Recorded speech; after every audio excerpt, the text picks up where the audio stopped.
Shalom, bien-aimés, que le Seigneur vous bénisse abondamment. Je voudrais partager avec vous une petite histoire et après cela, je pense que nous en serons édifiés. C'est l'histoire d'une maman qui avait une boutique.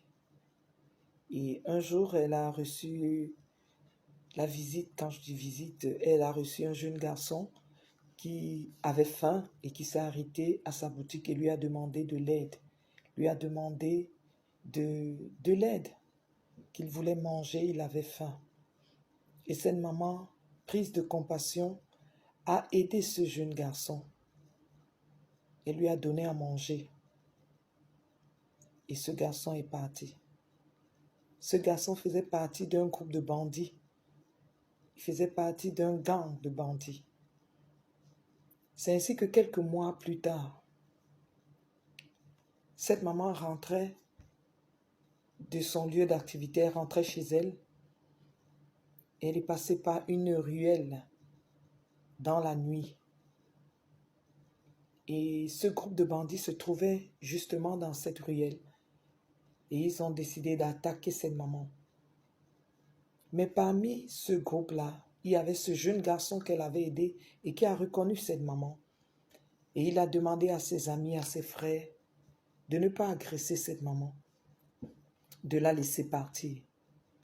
Et ses amis étonnés lui ont demandé, mais tous ceux qui passent ici, on les agresse. Pourquoi tu demandes exceptionnellement qu'on laisse passer cette maman? Il leur a répondu, c'est une longue histoire. Quand ils ont laissé partir cette maman, ce jeune garçon lui a dit, il fut un temps dans ma vie, il y a quelques mois passés de cela, j'avais très faim. J'avais terriblement faim ce jour. Je me suis arrêté dans la boutique de cette maman, je lui ai demandé de l'aide.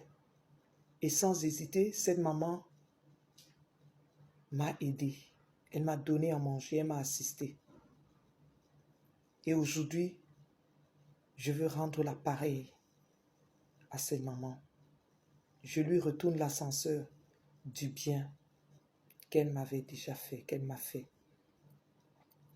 Bien aimé, la leçon, c'est quoi?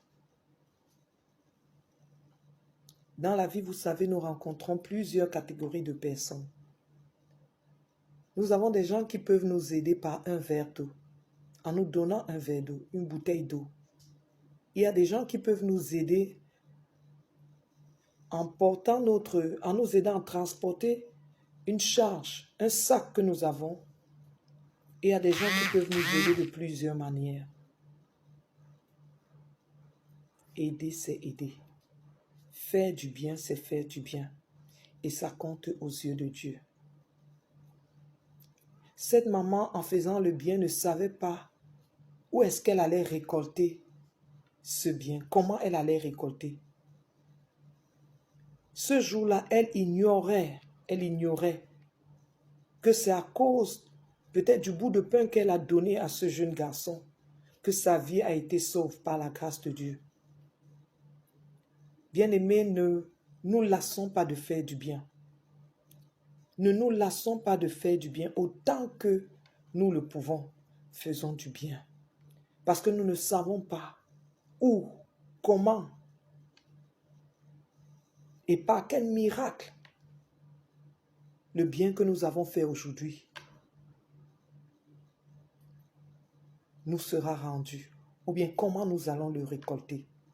Cette femme ne savait pas qu'un jour, sa vie pouvait être sauve à cause peut-être d'un pain, un bout de pain de 100 francs ou de 200 ou de 500, même 1000 francs. Mais sa vie a été sauve, sa vie a été épargnée par la grâce de Dieu. Et j'apprécie ici l'attitude également de ce garçon, ce jeune garçon, qui a compris qu'il faut rendre le bien. Bien qu'étant dans cette situation ou bien dans cette condition de bandit, mais il a su rendre le bien. Il a su discerner que voici une femme qui m'avait fait du bien à un moment où j'étais dans le besoin. Et elle est venue, elle m'a tendu la pêche quand je lui ai demandé. Bien-aimés, n'oubliez pas, ne crachez pas sur ceux qui vous ont tendu la pêche. Quand vous étiez au fond, quand vous étiez au plus bas de votre vie, n'oubliez pas ceux-là qui vous ont tendu la pêche. Ne crachez pas sur leur sacrifice. Ne crachez pas parce que vous ne connaissez pas le poids du sacrifice qu'ils ont fait pour vous venir en aide. Vous ne le connaissez pas, vous ne savez pas. Faites du bien. Bénissez, ne maudissez pas. Encouragez. Aidez les autres à aller de l'avant. Faites du bien autant que cela dépend de vous. Que Dieu vous bénisse. Shalom.